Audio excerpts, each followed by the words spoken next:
పేతురు యోహానులు దేవాలయమునకు ఎక్కి వెళుతూ ఉన్నారు. అక్కడ ఒక కుంటివాడైనటువంటి భిక్షకుడు అడుక్కుంటున్నాడు. అక్కడ భిక్షం అడుక్కుంటున్నాడు.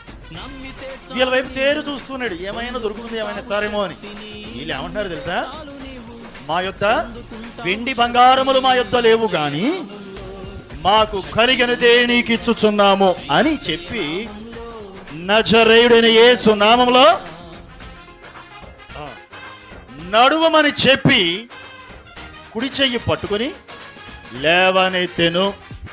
వెంటనే వాడి పాదములను చీలమండలను ఫలము పొందెను. వాడు దిగ్గున లేచి వచ్చి నిలచి నడిచెను. నడుచుచు గంతులు వేచు దేవుని స్తుతించుచు దేవాలయములోనికి ఎక్కి వెళ్ళిన. చపల కొడుతూ ప్రభుని మహిమపరుద్దాం. వీరు ఎరిగి ఉన్నారు తమ దేవుని శక్తి ఏంటో. అవునా? అందుకే అంటున్నారు, ఏమని? వెండి బంగారాలు మా యుద్ధ లేవు కానీ మేము కలిగినదే నీకు ఇస్తున్నాం. ఏం కలిగి ఉన్నారు? వీళ్ళు తెలుసుకున్నారు, వీళ్ళకి తెలుసు. వాళ్ళు ఏమి కలిగి ఉన్నారో వారు ఎరిగి ఉన్నారు. ఏం కలిగి ఉన్నారు? యేసు నామం కలిగి ఉన్నారు. అంతేనా? ఏం కలిగి ఉన్నారు చెప్పండి? యేసు నామాన్ని కలిగి ఉండండి. యేసు నామంలో అద్భుతమైన విడుదలలు ఉన్నాయి. కొట్ట చప్పట్లో యేసు నామంలో విడుదల, యేసు నామంలో స్వస్థత, యేసు నామంలో సమస్యలకు పరిష్కారం. ఎరిగి ఉన్నావా? ఈ నామమును కలిగి ఉన్నావా? ఈ నామమును ధరించుకొని ఉన్నావా? వాక్యం ఏం సెలవిస్తుందో తెలుసా?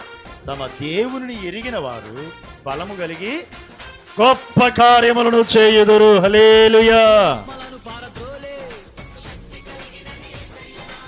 నువ్వు ఏ నామమును కలిగి ఉన్నావో నువ్వు ఎరిగినావా?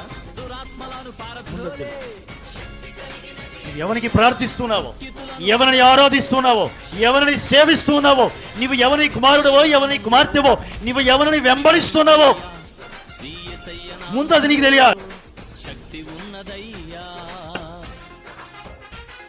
ఆ గొల్యాతు శూరుడికి తెలియలా ఆ సంగతి.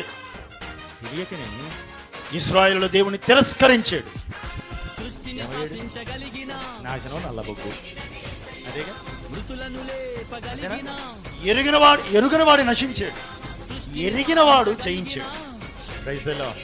అంతేగా ఎరిగిన వారు జయించారు, ఎరగని వారు నశించారు.